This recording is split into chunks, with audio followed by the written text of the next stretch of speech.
Welcome to Pirate Living Podcast. We are your hosts, Kristen and Karan. On this podcast, we are highlighting ordinary people living extraordinary lives. These are pirates who take small, bold actions daily to create social change. Pirate life is all about rebelling and breaking the rules for good. Creating lasting social change starts by first breaking our inner rules. After all, the hardest rules to break are your own. The pirates we highlight have dedicated themselves to creating good trouble.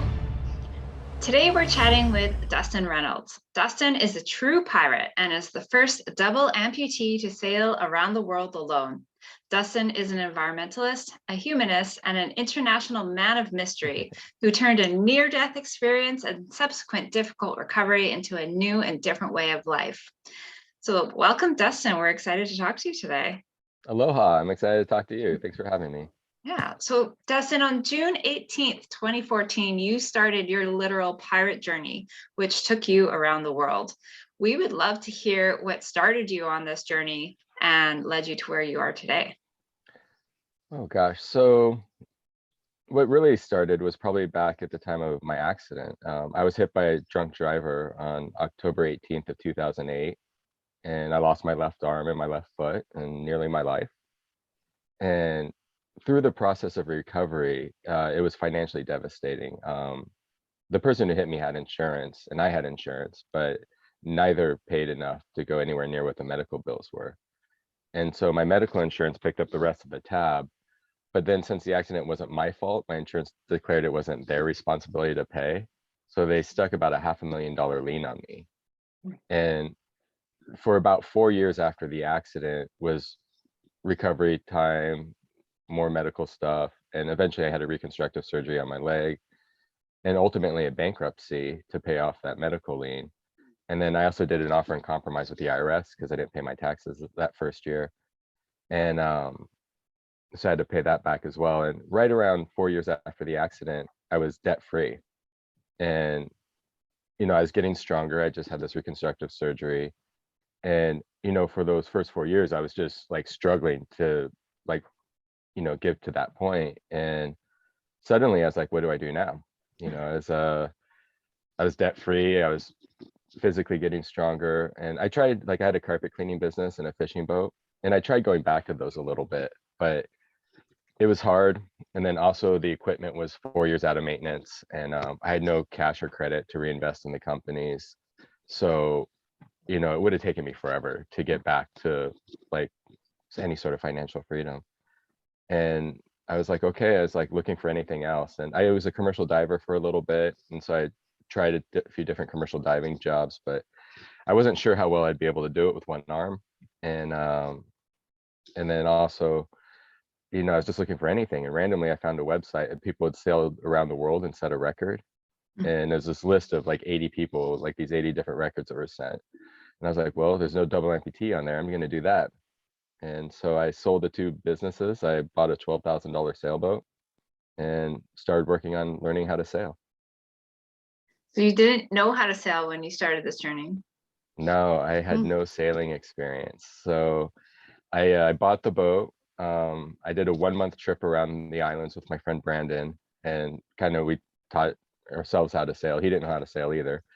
And I watched a bunch of YouTube videos on how to sail. And it's funny because one day Brandon was going through the TV, and he goes on the YouTube channel. He sees this list of instructional YouTube videos on sailing. And he's like, "You don't know how to sail, do you?" I was like, "Yeah, I do now. I watch the videos." Amazing. Mm-hmm. I'm curious too on because you learned after your accident, if that actually gave you an advantage in a way too, because you didn't have one way of knowing it. So you had to learn it from the way that you didn't have to relearn how to do it. Yeah, I've had a few other sailors tell me this as well, saying that had they lost an arm or a leg knowing how to sail, they don't know if they would have tried to continue doing it or do something like that by themselves, because you learn everything with two hands. And so having to relearn it with one would maybe seem like a more difficult thing than just learning it with one. Yeah. So can you tell us a little bit about the recovery that you had after your accident and what those 4 years were like for you? Yeah, so learning to walk on a prosthetic is quite difficult. I had a lot of internal injuries as well. I had a punctured spleen, a punctured lung. I had 4 broken ribs, a broken scapula. Like my stomach came through my diaphragm and was up in my chest cavity, and I vomited into my lungs. Mhm. And so I was a complete mess when they picked me up. But I spent 10 days in the hospital and then 7 days in a rehab facility, like a inpatient rehab. And by the time I got out, overall physically I was healthy again. I'd lost about 20 pounds. And but I didn't have any secondary infections. I was breathing okay. My spleen healed up fine, and the surgeons did a really good job saving my life. And so really the only thing left was like learning to walk on a prosthetic, and then also dealing with the phantom limb pain, Mhm. which the phantom limb pain kind of came once the other pain subsided.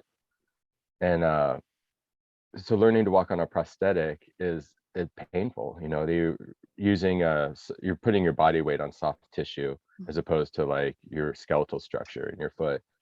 And so it took quite a while, and there was a lot of ups and downs. It was really frustrating. And after about 4 years of going, I'd be able to go for a hike one day, but then the leg would swell up and I'd go 2 or 3 days without being able to put the prosthetic on. Mhm. And they have this thing called chopsticking where the bones would grind together, because the tibia and fibula are kind of held together by your ankle, and without that there, they just kind of move around. And so they would sometimes grind together, which was really painful as well. And so the surgery I had bonded the 2 bones together and then wrapped muscle tissue around the leg. And within like, I think I was in a wheelchair for 6 weeks. And then after those 6 weeks, when I first put a prosthetic on, I was already stronger on that prosthetic than I ever was before that surgery. Mhm. And so that was one thing that just really made a huge leap. Mhm. What about like your mindset going through all of this? Because I can imagine there's, like you said, there's ups and there's downs, and like what was like I don't know if you want to share like kind of a low point and then how you can build yourself back up. Yeah, there was some tough moments. One of the things when I got out of the hospital, probably one of the angriest I've been after this whole ordeal, was I had blood clots that I got. You have a trauma and then just lay in a hospital bed for 10 days. And I had a few blood clots, and they had me on blood thinners to like try to get rid of them. But they have to monitor your blood, your INR levels. So 3 times a week, I'd have to go get my blood checked. And in the hospital, they were just doing it. And then they'd adjust my medication based on like what my levels were. Well, when I got out of the hospital, suddenly the insurance issues started popping up. I went to a doctor, and he's like, well, because it was an automobile accident and because of the way the laws are here in Hawaii, they call it a no fault state. We know your insurance probably isn't going to cover it, so you have to pay cash in advance for these. And it was a lot. It was like $200, per blood draw. I needed 3 a week. I was like, I can't just spend $600 a week getting blood draws. And I, started going to the emergency room to get it done, which was like a 30-minute drive versus a 5-minute drive from where I was. And then I had to sit in the ER and wait for them to actually do it. And the people in the emergency room were really understanding. So they were, really nice about it. But the insurance did end up paying for it. So, but the crazy thing is after I stopped going to the ER, I called another doctor who became a friend of mine. His name's Darren. And I called him, I was like, I'd only seen him once before that. I hardly ever go to a doctor. Mhm. And I called him, like I said, hey, it's like, I don't know what to do. I'm in this really tough situation where I need to get this done, and I don't want to go to the ER, but the doctor close to my home is telling me I can't do it. And he said, don't worry, I'll order the test for you. You could still go to that same clinic and get the blood draws, but it'll go through my office instead of his. And he says, I'll just sort it out. Don't worry about it. And he did. And the insurance did pay for it, and they only paid $18 per blood draw. And so they were telling me I had to pay $200 cash for every blood draw when the insurance only pays 18. Mhm. And, I talked to Darren about it, and he says, it's not really their fault. He says, when you sign up, like as a doctor, when you sign up to take an insurance, part of that contract is what other insurance companies you take, and then also like what you charge cash customers. And so the insurance company, when you sign up for them, they bring you business, but then they also kind of dictate your pricing. Mhm. And he said the reason he was able to circumvent it is he's a really nice guy. He does house calls like after work. So he'll do his clinic hours, and then he goes around doing house calls for $50 for people who don't have insurance. Mm. And so he ran it through his house call business instead of his clinic, and he was able to take care of me that way. Mhm. Yeah, that must be, as a Canadian, that must be so frustrating that you couldn't just focus on what you needed to do to like heal and to get better. That you have all these now financial worries like loaded on top of that, like bankruptcy and all of that stuff, just to have medical care. It seems Yeah, crazy to me as the lone Canadian on this thing. Like, what do you mean? it it was surprising to me. It was a lot more difficult than I thought it was going to be. Mhm. I mean, there was even a time on the side of the road where I was considering making the 911 call because the person who hit me drove like about another 600 meters from the scene of the accident. Mm. And I screamed for help a few times. There was no one there. And then my phone thankfully survived the accident. It was in my pocket. So I called 911, and I thought about it for a second. I was like, it's like my arm's gone. I can't stand up. I was like, this is going to be a horrific recovery process. And I was like, do I really want to make the call, or do I just want to lay here for a little bit? And I obviously called, but one of the things that went through my head wasn't how difficult the insurance was going to be. I had health insurance, so I wasn't really that worried about it. And it ended up being a much more difficult process than I thought it would. Mhm. So what was your mindset like through all of this recovery? I mostly just focused on getting better, Mhm. and then the financial difficulties were definitely there. Like it took me about a year to get on Social Security disability, and once you go on that, you go on to Medicare. But then there's like I think there's a year between being approved for disability and then being able to get onto Medicare. Mhm. And so I had to go about a year without health insurance. And Mhm. that was tough because I still needed prosthetics. And in order to get a prosthetic, you have to get like a doctor's prescription, which is weird. And yeah, and so it made it really difficult. But thankfully Darren was there. And Mhm. also my prosthetic guy at the time, Ted, he was really helpful as well. And so the two of them were like really helping me out. And as far as my mindset, like every time like I got in one of these really frustrating situations, it seems like somebody stepped up and helped. Mhm. So I think if a few of those people didn't, it would have been really easy for me to kind of go the other direction and maybe not be so positive. Mhm. So you had your crew that were helping you, and then you found a goal. Did that goal also help you with the recovery and building your strength up afterward? So by the time I got the goal to go sail Mm. around the world, I was already getting pretty strong. And it was about 2 years before sailing that I came up with the idea. And so I started working, driving a taxi to make extra money. And then, so I drove a taxi. I was still cleaning carpets. So I was doing that on the side and trying to keep that business going. And I did that for about a year, and then I sold the business, and then bought the sailboat. Then did another year driving the taxi and fixing up the sailboat, and then I took off. And this was solo, correct? Like you went on your own for your first big sailing voyage? Yeah, so I did that 1 month trip around the islands with my friend Brandon, and then we spent like about a month fixing up the boat after we got back. And then my very first time sailing alone was leaving for my trip. So it was a 1,000-mile trip to Palmyra. It was the first time I've even been to sea by myself. Wow. Mm-hmm. So, why don't you share with us some of like the Mm-hmm. best stories that you've kind of accumulated throughout? First of all, how long did the journey take you?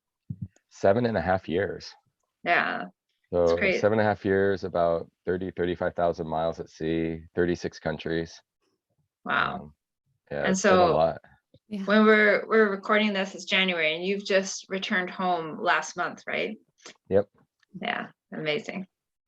So yeah, what share with us some of like the really cool stories, or Oh gosh. like some of the times where maybe you were like thinking, what the hell have I done? There was so just when I first bought the boat, I had a kind of a moment with both of those. Because I just basically spent everything that I had and planning for this trip, and I flew to Oahu and got the boat, and then the previous owner sailed it with me back to the Big Island. And I'd been up all night driving the taxi, so I was dead tired. I was up all night, then I jumped on a plane, flew over, we got on the boat, pulled anchor and left. And we get into the Kaiwi Channel between Oahu and Molokai. And between the channels and all the islands of Hawaii, they're all really rough. It's rough sailing. And it's rough. It's pouring rain. There's a big squall through. There's a bunch of shipping traffic around that you can't even see because it's so dark with the rain. And I'm just like, oh, what did I just do? I'm just like, this sucks. I hate sailing already. It's only been like 10 minutes. And, so Jonas was the previous owner, and he said that he's like, you know what, just go rack out. He said, I know you're tired, and I'll take care of this, and I'll wake you up when I get tired. And I was like, okay. So I went down below, fell asleep, and then he hollers at me a few hours later, and it's dark, and we're in the lee of Molokai and Lanai at this time, so it's really calm, and the stars were out and bioluminescence were in the water, and he goes down and sleeps, and the wind vane, it's like the mechanical autopilot was working really well, and we were just like gliding through like this sea of stars and bioluminescence. I was like, okay, yeah, this, I could do this. It was like within like 3 hours I went from like, oh man, to like, okay, this will work. Yeah, so we let you sleep through the worst and then woke you up to Mhm. see like how it could be, how it will be. Yep, Times. exactly. So out of did you say 36 countries? Yeah, I think so. What was like, so do you have a favorite? Not a favorite. A lot of it became kind of similar. There's different cultures and languages, but then like if you spend 7 years in different cultures and languages, it like kind of blends together a little bit. Yeah. I loved Vanuatu. That was one of my, so I did like Kiribati, Samoa, Tonga, Fiji, Vanuatu, and then Solomon Islands and Papua New Guinea. And in Vanuatu, there's like 3 live volcanoes. The diving is spectacular. So in all 3 volcanoes you could hike to. They have those land divers, the ones that tie like the bungee vines to their feet and jump off these platforms. All the different islands had like kind of unique cultures, and they have like a chief system there. So each island has a chief, and the chiefs would get together for meetings and how to better organize their islands. And so they're all really well organized, and it just a beautiful people and really kind. And yeah, I loved it. There was one island, Uraparapara, that I stayed at for maybe just like 2 weeks, and it looks cool. It's like on the map, it looks like a sea, and it was a volcano where the whole side of the volcano blew out. So when you come in, you anchor like really dead center in the volcano, and there's just like mountains like completely surrounding you, and really neat anchorage. And then as soon as I dropped anchor, the chief paddles out on his canoe and invites me to the island, and all the kids are following me around. And he loved spaghetti, like it was like his thing. So I had a bunch of spaghetti on the boat, and I gave him some, and then he invites me for dinner. And then like just before I left, I was like, okay, well, I'm gonna go to Australia pretty soon. I could stock up on spaghetti. So I left him like everything that I had. And like the thought of him saving it for later just didn't even compute. He just invited like the whole village over for spaghetti dinner. So everyone got together and had spaghetti, and it was so sweet. Was there any place that you went that surprised you, either like good or bad? Like that was just kind of shocking. The Solomon Islands were sailors. I mean, this happens a lot because like anecdotal stuff, makes people scared. And so a lot of times there'll be like one act of piracy or one act of violence, and people stop going to like the whole country, even though it only happened once. And so it's like there's more acts of violence and stuff in Canada and the US than there is in most of these places. And when I went to the Solomons, like I had heard that it was dangerous, and I just like, okay, yeah, everyone says that, but it's probably fine. And the first stop I had, the people were really nice. They came out and traded with me, but they were like, you got to be careful here. They said that there was this thing called the ethnic tension, and basically where the Solomon Islanders got tired of, you know, they had this thing where the hotels would come in, they'd move them from the beaches to like this terrible part of the island in like a little shanty town. They'd pay them $5 a day to work 10-hour shifts at the hotel.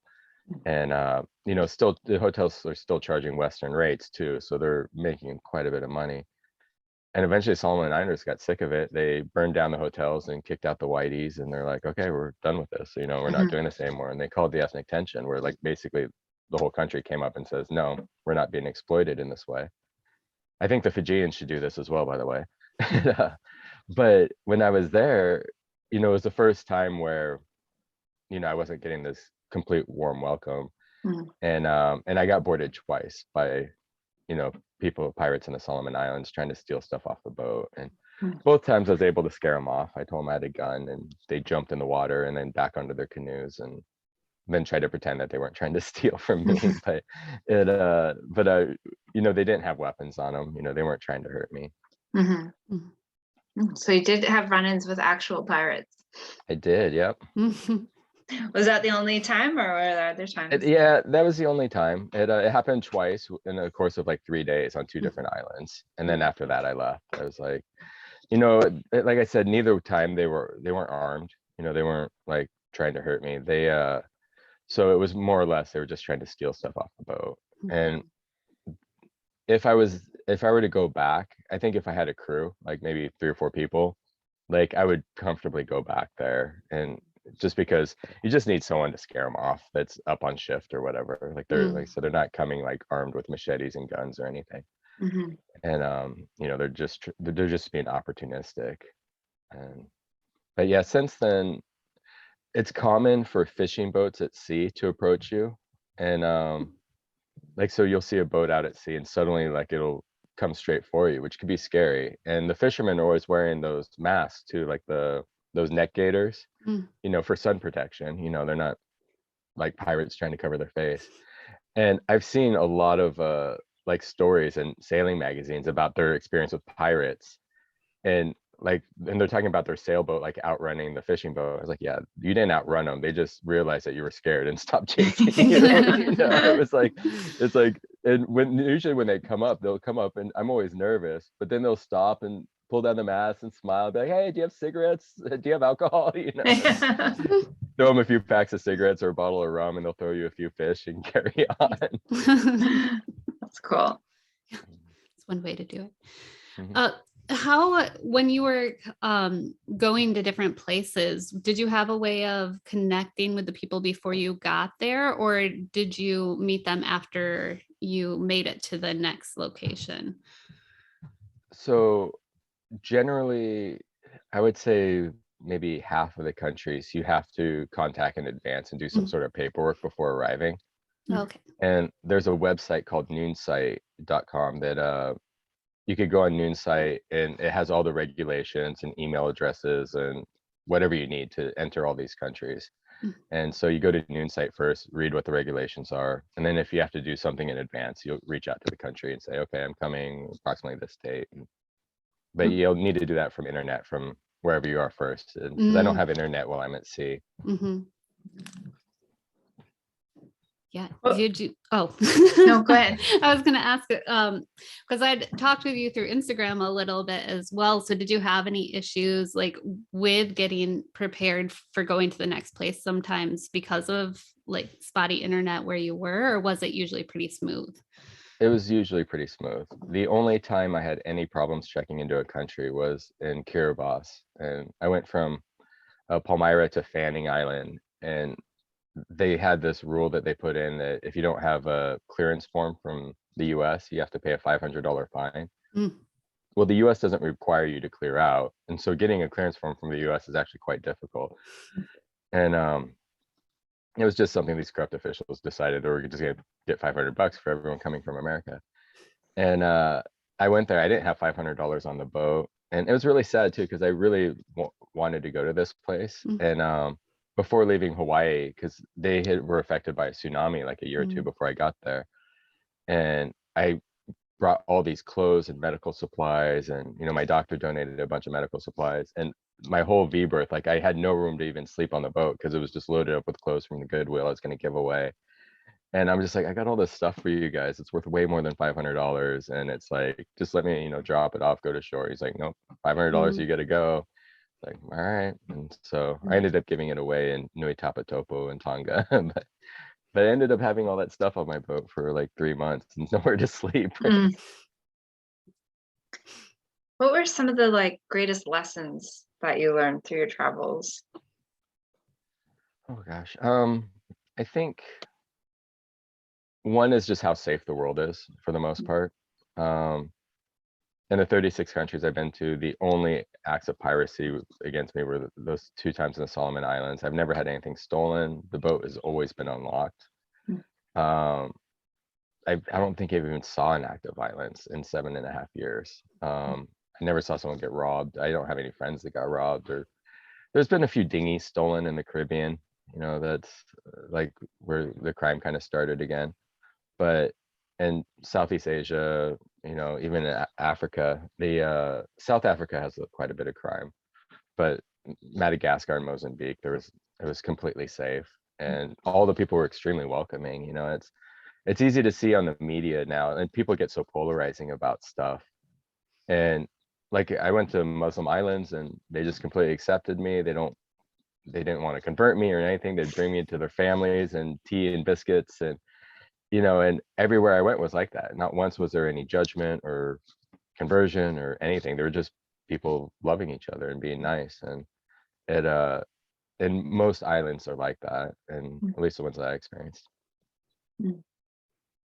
So from when you left Hawaii and then those 7 years you were gone, now you're back. Like the world's changed a lot in that time as well, and you've changed. So how would you compare yourself before you left to how you are now after your journey? Well, I turned into a much better sailor. I knew nothing about sailing really when I left. I learned a new skill set, and I was always kind of a positive person, but I think spending this much time being able to accept help from people was something I was always difficult with. And like once I started the crowdfunding, because crowdfunding paid for the last 5 years of my trip, and it was always really hard for me to even like post it, because I felt like I was begging. And getting over that was really tough, and like learning that I was actually providing something for others, and being able to share my story. And I have a blog that I keep up, and so I have ways of giving back to the people that are financially helping me. And yeah, I think that's probably the biggest lesson I learned, was that being able to accept the money and then provide something in return, and not seeing it as just a one-sided thing.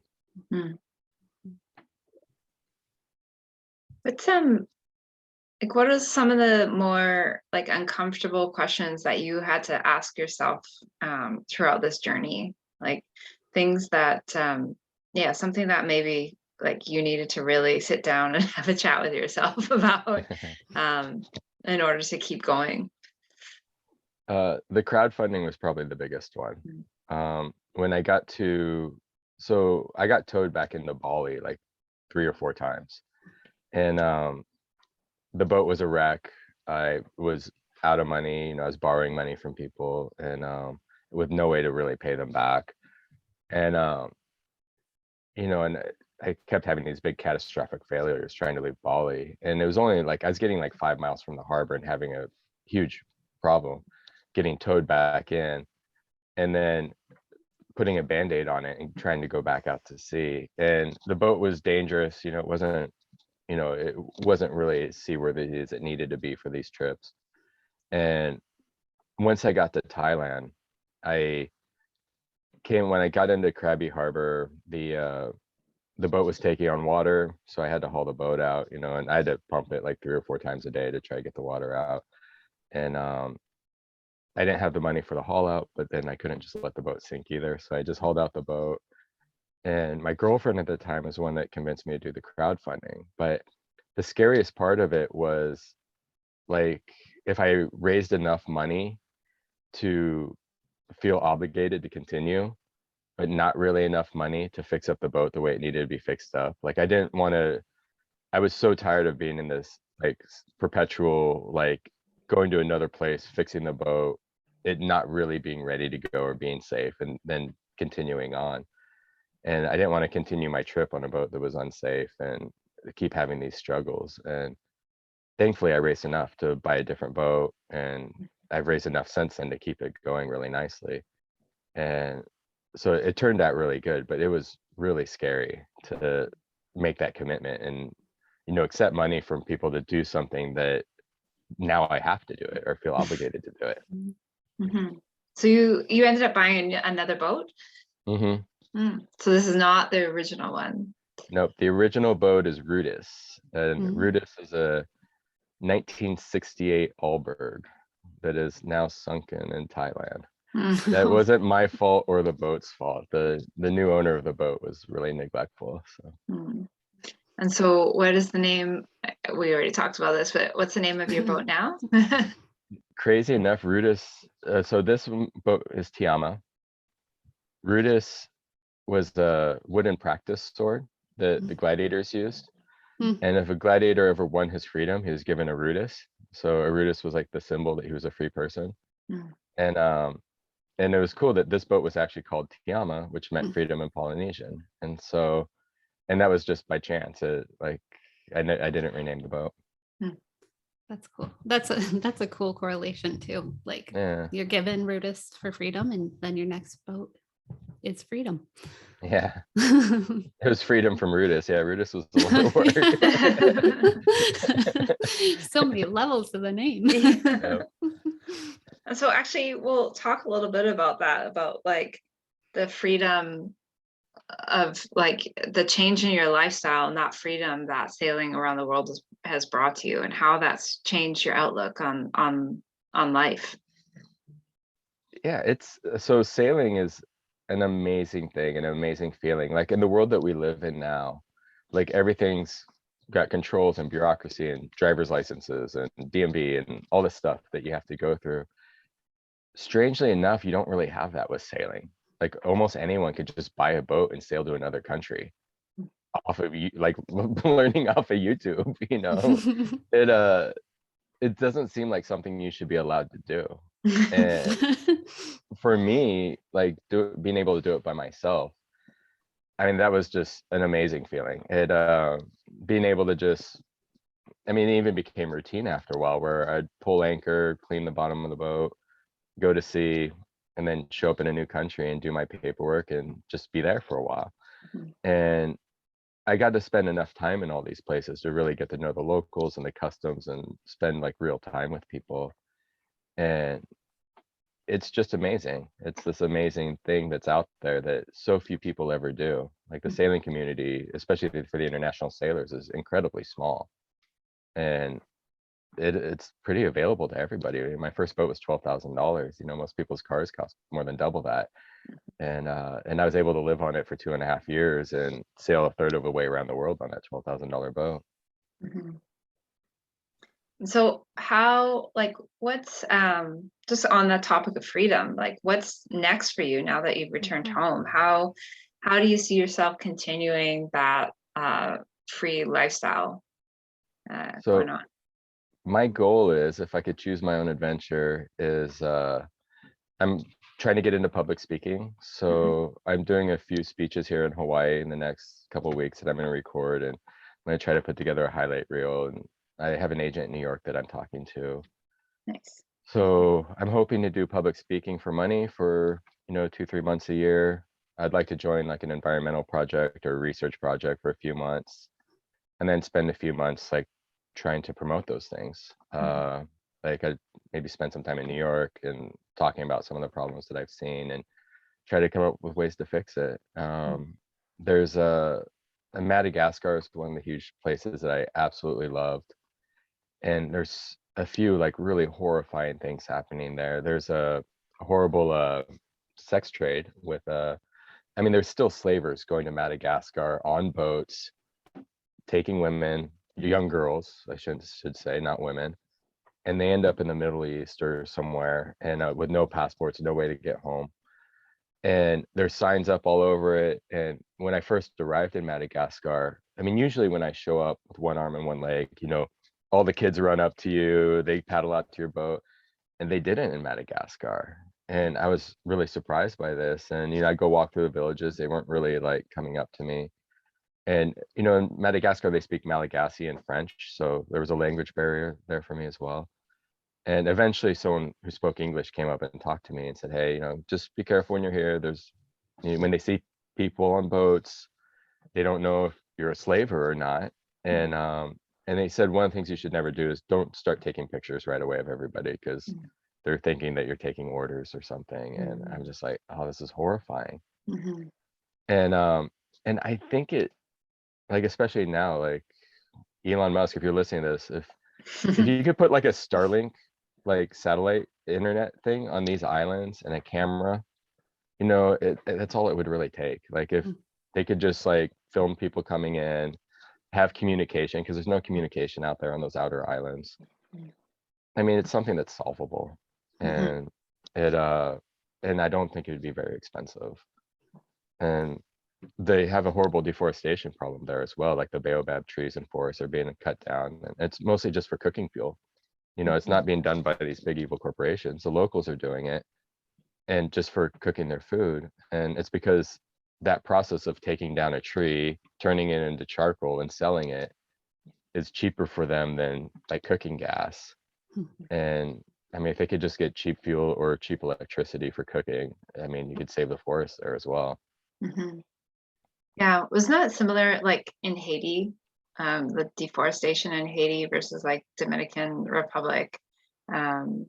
Haiti has had like a huge deforestation issue, and it got to the point in the Dominican Republic, and I can't remember the leader's name at the time, but he was like a horrible dictator, but he was an environmentalist as well, in that like it was like punishable by death in the Dominican Republic to like chop down a tree to use that to make charcoal to heat your home, because they saw that what was happening in Haiti.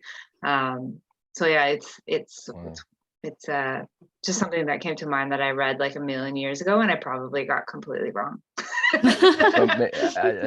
Sadly, I missed both of those places. Yeah. Haiti was pretty dangerous, and so I didn't stop there. I was planning on stopping in Dominican Republic, but when I got to the U.S. Virgin Islands, COVID shut everything down. And so I sailed straight up to the Northeast United States and back down to the Bahamas. And yeah, I would have liked to stop in DR. But probably, I mean, it sounds about like what's happening in Madagascar, so I wouldn't be surprised. How, I mean, other than, how did COVID change things for you? So for me, I was kind of a bit lucky. I lost one of my prosthetics overboard. And so I stopped in the US Virgin Islands and booked a ticket to San Francisco. And like I was only planning on stopping in the US Virgin Islands for like a week, and I was going to continue on to DR and then Panama. And I got to the US Virgin Islands and I lost a leg. So I found a place for the boat, booked a flight, and then I flew to San Francisco and back. And by the time I got back, everything kind of started shutting down. And so I was like, okay, maybe I'll just wait and see what's going to happen. And then everything seriously shut down like a month later. And, the hurricane season was coming. And luckily for me, Andy from Bristol Marine, like sent me this message when I was back in Martinique. And he said he had heard about my story and said, if I sailed up to Rhode Island where my boat was made, he said they would fix up the boat for free and for me to continue my trip. And, I thanked him, but I was like, I'm almost home. And I said, I smell the finish line. I'm going to keep going. And it was way out of the way. But then when COVID shut everything down, I called him back and I said, hey, I know the world's upside down right now, but is your offer still good? He's like, yeah. He's like, come on up. So I sailed up to Rhode Island, and they spent about a month fixing up my boat for me, which is amazing. And so the boat got even in better shape. And then I was able to sail down through New York, which was awesome. And like I got to New York after like the horrible lockdowns, and when they got hit really hard, and everything was starting to open when I got in. So I was able to sail, down Long Island Sound and up the East River, and I anchored right next to the Statue of Liberty. And I spent my first night there. And then Brooklyn Marina sponsored me a spot for a couple of months. So I got to spend 2 months cruising around New York City. And it was just really amazing. And New York at that time, like the subways were pretty empty. So you could subway everywhere and it wasn't too crowded. And all the museums were just opening. So all the museums were like at 15 or 30% capacity. And yeah, it was like having New York City all to myself. And it was a really nice experience. And then Bahamas as well. Like I sailed down to Bahamas and they were empty with tourism. And so, I got to experience that, like probably how it was, 50 years ago. And, but it got lonely too, because, with all the lockdowns, and like usually when I sail somewhere, I go to a local bar and meet people and go adventure together. And during COVID, like that just wasn't happening. And Yeah. so it was starting to wear on me, just being alone all the time. Did you, while you were over there in that kind of East Coast area, did you make it to Bermuda? I ask as a Bermudian if you made it to Mile Island. I've stopped in Bermuda on a yacht delivery. I Okay. didn't, so I was planning on stopping when I left from US Virgin Islands, but Hurricane Arthur, like just missed me, and it went over Bermuda. And so like if you look at my track around Bermuda, it looks like I was like don't like Bermuda, because I had this like avoidance thing around it. But it was because of Hurricane Arthur, it wasn't because of Bermuda. Okay, But good so to I had a few days of bad weather because of that. But the time I did stop on the yacht delivery, I really liked it. Cool. You weren't avoiding the Bermuda Triangle. You were just avoiding your hurricane. It's funny. I went through the Bermuda Triangle, I think 6 times in the last couple of years, because I did like 3 yacht deliveries back and forth, and then I took my own boat back and forth. And so the Bermuda Triangle isn't as crazy as you think it is as a kid. Yeah. like I was like, stories. Yeah, I learned quicksand really isn't that big of a deal either. Right? Like these things, like I thought growing up would be a much bigger problem than they really are. Yeah. I have experienced enough hot lava in Hawaii, so the hot lava thing's real. Yeah. The quicksand, the quicksand and Bermuda Triangle is not really a big issue. Yeah, easily avoidable. Yeah, I mean, you've taken a lot of bold actions to get you to where you are right now. Obviously, buying a boat and sailing around the world without any sailing experience is a very bold action. What bold actions are you looking to take here going forward? Well, for me, public speaking is a lot scarier than sailing. So that's the one that I'm really kind of challenging myself with now. So I'm writing a few speeches, and I'm going to practice. Like I'm doing a venue here on the 27th and then another one on the 30th. And so I'm doing 2 different speeches. I talked to some kids like at the local high school about a week or 2 ago. And so I'm trying to figure out what I want to say, and then forcing myself to get in front of people and say it. I did a speech in South Africa that I stayed an extra day there to do it because it paid really well. And so I overstayed my visa by 1 day. And I gave the speech, and I literally gave the speech, got a ride to the harbor, untied the boat, and went straight to sea.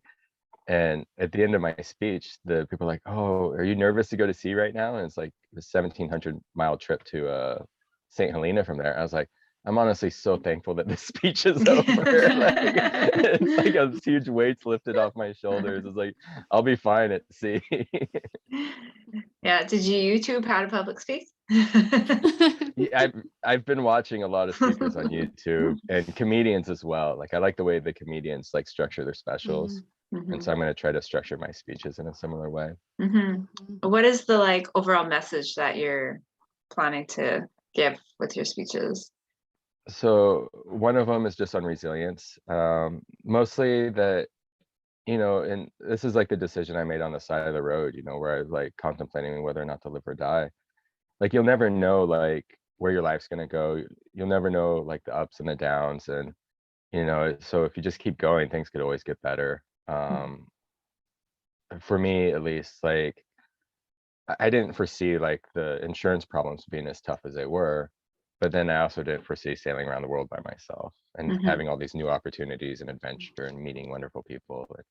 So I guess the message I want to give on that speech is just, if you keep going, it could always get better. And you Mhm. never know what's going to actually happen. Mhm. And also just doing something big if you want to. Like the time and effort I put into this trip, you know, turned out to really be worth it. And it was definitely tough for a long time. And I mean, the 2 years that I was really working towards this, like I had no life. I was working 6 days a week, probably 70 hours a week. And then trying to get the boat maintained and learn how to sail and all that stuff Mhm. too. And I was doing it all conceptually. Like I didn't even have time to go out sailing. Like I didn't do any day trips in Hawaii. Like I Mhm. was just watching videos and then did a 1 month trip around Hawaii to like learn it practically. Mhm.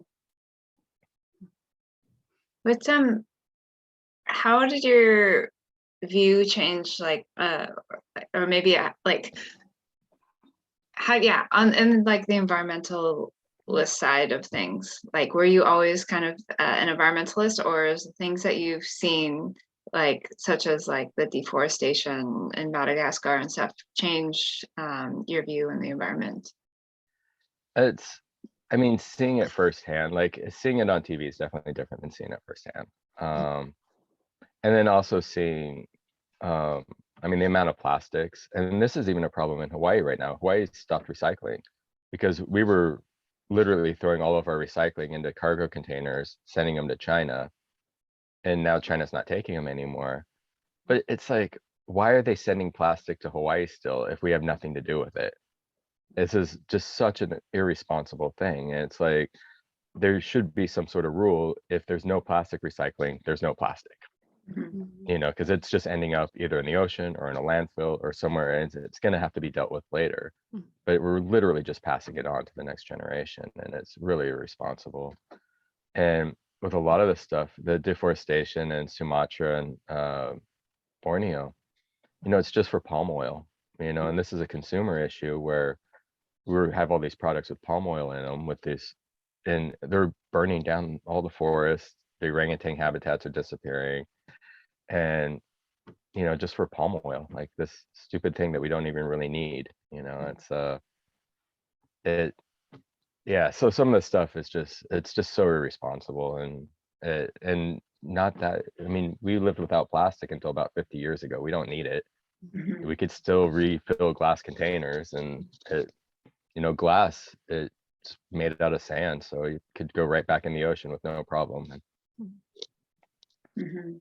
That is, that's a question too. Like, how do you stop that? Because even on the individual level, if I were to say I'm going to stop all plastic use, there's still like the consumerism of the country and the government and all of that. They're still going to produce the plastic because we make things like bottled water. You have to throw that out after Mhm. a year because the not because of the water, but because of the plastic. So it's a Yeah, self-perpetuating cycle. How do you, yeah, how do we yeah, stop that? that would have to be done with legislation, Yeah. unfortunately. Like, because yeah, there needs to be. I mean, I don't know if it'd even be like a UN issue because it's not Mhm. just a United States thing. Like the plastic consumption in the United States is probably better than most countries, um, especially in Southeast Asia. Southeast Asia, everything's in plastic. Mhm.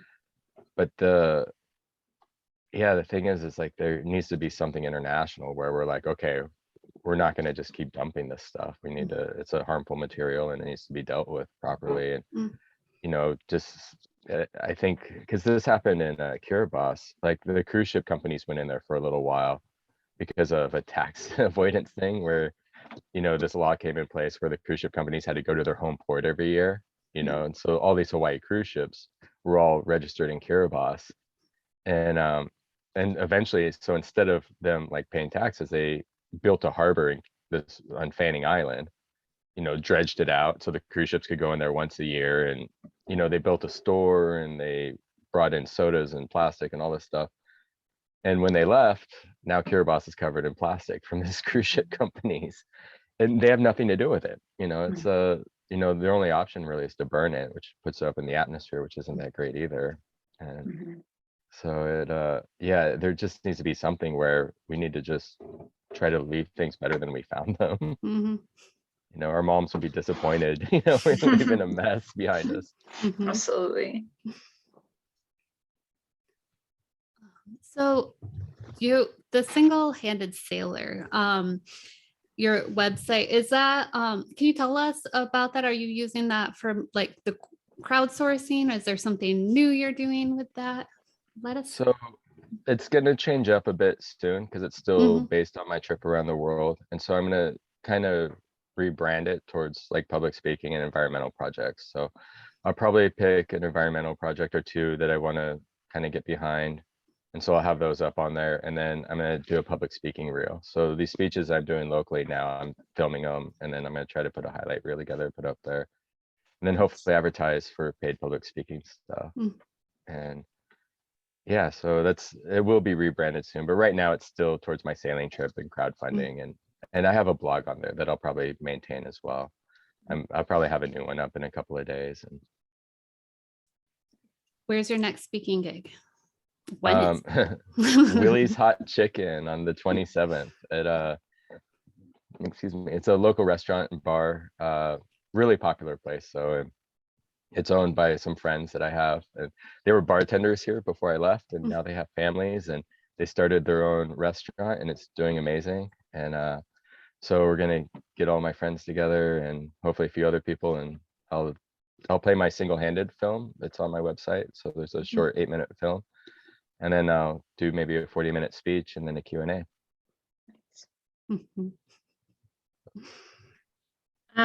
Go ahead, Kron. Where else can our listeners go to find out more about you? Well, mostly I have most of my media stuff on the website. I mean, it's a little bit behind now because I haven't updated it in, I don't know, 6 months or something. But the website's probably the best place. If you Google my name, all the media stuff will pop up. Like even if I try to send something to somebody, I end up Googling myself to find it. But I will eventually get all those on the website though.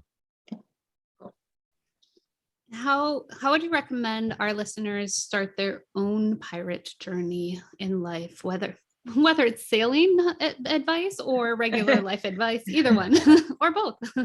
Oh gosh, just care about something, care about people, and if you see something that needs to be changed, try to figure out how to do it. And I still haven't figured out how to do all the things I want to do, but I'm working on it. And sailing around the world gave me a platform, and so it's something where it gave, made people kind of learn who I was and gave me a platform to speak from. So hopefully I could take that platform and turn it into something good.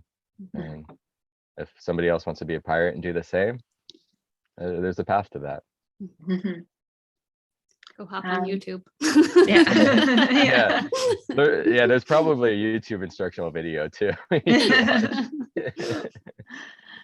So our last question, our most important question, do you know any pirate jokes? Oh gosh, I don't think I know any good ones.